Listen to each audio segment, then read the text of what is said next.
हरे कृष्णा। आज का प्रसंग बहुत ही मार्मिक है, बहुत ही हृदय स्पर्शी है।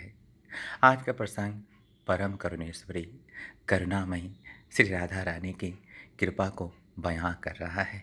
डंगे की चोट पे उनकी दया की, उनकी कृपा की कीर्ति का बखान कर रहा है।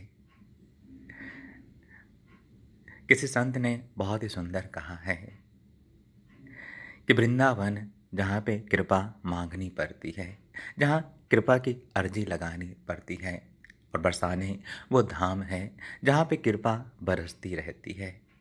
मांगने की ज़रूरत नहीं होती, जो आ जाता है उसे कृपा में भीग जाता है। तो आज का प्रसंग इसी बात को पुष्ट करता है कि लाडली के दरबार में, श्री राधे के दरबार में जो आ जाता है वो कृपा से बिना सराबोर हुए लौट ही नहीं सकता, क्योंकि पात्र कुपात्र किसी का भी भेदभाव परम करुणामयी श्री राधा रानी करती ही नहीं है। जो भी उनके दरबार में आ जाता है वो प्रेम रस से, भक्ति रस से, उनकी कृपा का रस से भीग ही जाता है, आंखें नम ही हो जाती हैं। तो बरसाने की एक सच्ची घटना है, एक संत की सच्ची घटना है, और घटना कोई ज़्यादा पुरानी नहीं, 20-25 साल पुरानी घटना है। बरसाने में एक संत रहते थे, बहुत ही धामनिष्ठ, बरसाना निष्ठ। तो बरसाने में श्री जी के मंदिर के आसपास ही रहते थे। बरसाने वाले जो उन्हें दे देते वो ग्रहण कर लेते, जो उन्हें पहना देते पहन लेते। प्रतिदिन नियम था कि लाडली जी के दर्शन के लिए आया करते हैं। रोज बाबा का नियम था कि श्रृंगार आरती दर्शन के लिए, मंगल आरती दर्शन के लिए जरूर आते हैं। कहीं भी रहते हैं, लेकिन दर्शन की आरती के समय में, मंगल आरती के समय में सीढ़ियों को टेकते टेकते दरबार में पट खुलने से पहले पहुंच जाते हैं। इंतजार करते हैं। हमें भगवान के मंदिर में जाने की यही विधि है कि हमें भगवान को इंतज़ार नहीं कराना चाहिए, हमें इंतज़ार करना चाहिए। मंगल आरती में जाएं या श्रृंगार आरती में जाएं तो ये नियम बनाना चाहिए कि हम पहले जाएं। तो पहले जाके खड़े हो जाते थे। जब टकोर बजता, जब शंख बजता, तो आह्लादित होके दोनों भुजाओं को उठा के श्री राधे श्री राधे श्री राधे कह के लाडली जी का गुणगान करते हैं। एक दिन दर्शन करते करते मन में विचार आया कि क्यों ना अपनी लाडली को मैं भी कुछ अर्पित करूं, मैं भी कुछ निवेदित करूं। तो लगा कि एक वस्त्र जो है मुझे भी लाडली को पहनाना चाहिए। तो आचार्य बहुत अच्छी बात कहते हैं कि प्रेम का ये स्वभाव ही है। अगर आपको भगवान से प्रेम हो रहा है, आपको अगर भक्तों से प्रेम हो रहा है, तो इसका एक ही सूत्र है कि आपको कुछ देने की इच्छा होगी। प्रेम मांगता नहीं है, प्रेम देता है। प्रेम लेने का नाम नहीं, प्रेम देने का नाम है। तो अगर आपकी भक्ति बढ़ रही है, अगर आपको भगवान से प्रेम हो रहा है, तो इसको आप पहचान सकते हैं कि क्या आप भगवान के दरबार में जाते हैं, आप लाडली के दरबार में जाते हैं, आप ठाकुर के दरबार में जाते हैं, तो आप मांगना चाहते हैं या आप देना चाहते हैं। क्योंकि प्रेम मांगता नहीं, प्रेम देने का नाम है, प्रेम अर्पण और समर्पण का नाम है। तो बाबा जी को भी लगा कि मुझे अपनी प्यारी लाडली जी को कुछ देना चाहिए। तो लगा कि एक वस्त्र क्यों ना मैं लाडली जी के लिए बनवाऊं। अब ठाकुर जी के भक्त हैं, लाडली के भक्त हैं, वो तो खुद ही अयाचक हैं, किसी से मांगते नहीं हैं। एक पैसा कौड़ी तो बाबा रखते नहीं हैं। लेकिन विचार आ गया कि लाडली को पोशाक निवेदन करना है तो करना है। तो बाबा इंतजाम में लग गए। 50 पैसे, 1 रुपये, इस तरह जो मिलते उसको इकट्ठा करते करते 2-3 महीने में इतनी राशि इकट्ठी हो गई कि बाबा लाडली जी के लिए एक पोशाक जो है बना सके। वहीं बरसाने में एक दर्जी के पास गए और कहा कि भैया हमारी लाडली जी के लिए एक पोशाक बना दो। 1 सप्ताह के बाद दर्जी ने कहा कि बाबा आइएगा, आपके लिए पोशाक जो है तैयार रहेगा। पोशाक जिस दिन बन गई, जब देखा तो बाबा के पैरों में आज जो है पंख लग गए। बरसाने की लंबी सीढ़ियों को उड़-उड़ के वो जो है नापने लगे। लगा उड़ के पहुँच जाएँ और लाडली को ये प्रसाद जो है ये पोशाक जो है निवेदित कर दें। लेकिन जैसे ही आधे रास्ते में थे, एक बालिका 14-15 साल की आई और बोली कि बाबा आज क्या लेके जा रहे हो? क्या माल छुपाए लेके जा रहे हो?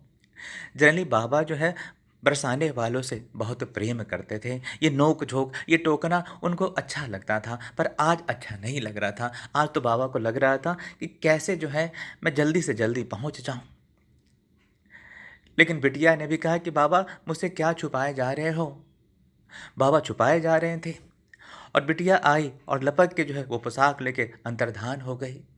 बाबा को आज पहली बार जनरली बाबा जो है बरसाने वालों से बहुत प्रेम करते थे। लेकिन आज पहली बार उनको थोड़ा खीज हो गया, थोड़ा क्रोध हो गया क्योंकि और जायज़ सी बात थी क्योंकि 2-3 महीने में 50 पैसे, ₹1 इकट्ठा करके किसी ने कोई वस्तु बनाई हो अपने सबसे प्रियतम लाडली जी के लिए और वो वस्तु कोई ले जाए, छीन ले तो अफ़सोस तो आता ही आता है, खीज तो आता ही आता है। बाबा उदास हो गए, वहीं पे स्तब्ध खड़े रह गए, देह में प्राण नहीं रहा। फिर थोड़ी देर के बाद क्योंकि श्रृंगार आरती में दर्शन तो करना था, बड़े बुझे मन से, बड़े बेझिल मन से, बड़े थके कदमों से धीरे-धीरे लाठी टेकते-टेकते ऊपर तक पहुँचे।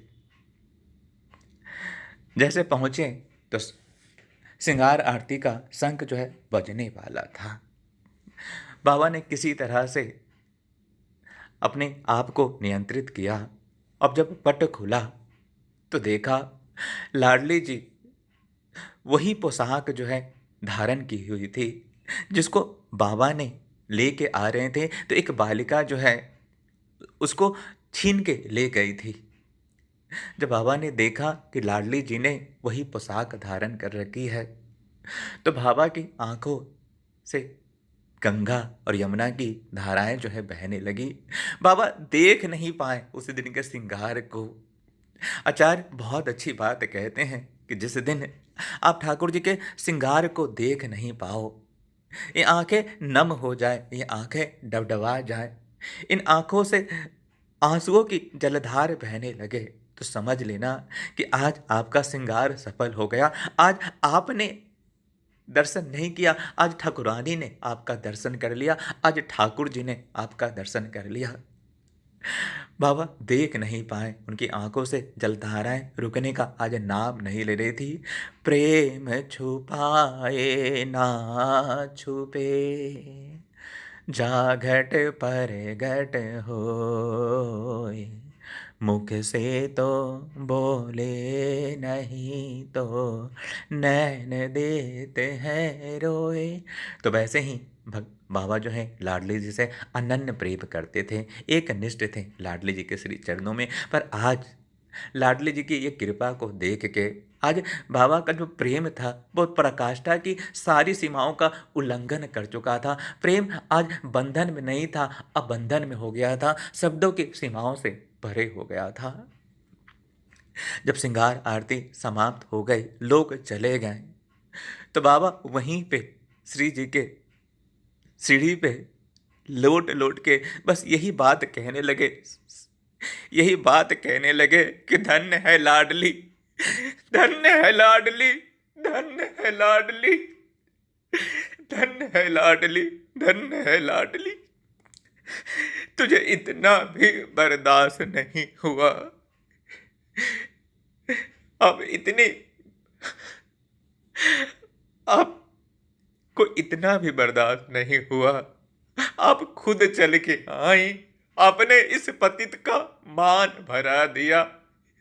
आप धन्य है लाडली, आप धन्य है लाडली, आप धन्य है लाडली, आप धन्य है लाडली, आप धन्य है लाडली। बाबा इसके आगे कुछ बोल ही नहीं पाए, कुछ बोल ही नहीं पाए, कुछ बोल ही नहीं पाए। तो ये है हमारी राधा रानी की करुणा, परम करुणामयी है श्री राधे, परम कृपालु है श्री राधे, भक्तों की प्राण आधार है श्री राधे, भक्तों की झोलियों को अकारण ही बरसाने वाली भरती रहती है। राधा शक्ति बिना न कोई सामल दर्शन पाए। तो भगवान को पाना है तो एक सूत्र गांठ बांध के रख लीजिए, राधा रानी के शरणागत हो जाइए, राधा रानी के चरण पकड़ लीजिए। राधा रानी के चरणों को जिसने पकड़ा है वो आसानी से इस भव बंधन को पार हो गया है। जिसने राधा रानी को पकड़ लिया है उसे श्याम सुंदर दूर हो ही नहीं सकते। राधा रानी जिसकी सिफारिश कर दे उसको ठाकुर जी मिलते ही मिलते हैं। तो भक्ति ना बन पाए, कुछ योग्यता ना हो, तो बस एक काम कीजिएगा, श्री राधा रानी के चरणों में लेट जाइएगा, श्री राधा रानी के चरण पकड़ लीजिएगा। मेरी राधा रानी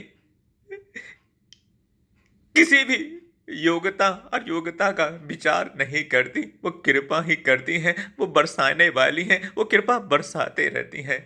तो श्री राधा रानी के शरणागत हो जाइए, श्री राधा के शरणागत हो जाइए। जय श्री राधे। श्री राधे मैं तो शरण तिहारी, श्री राधे मैं तो शरण तिहारी।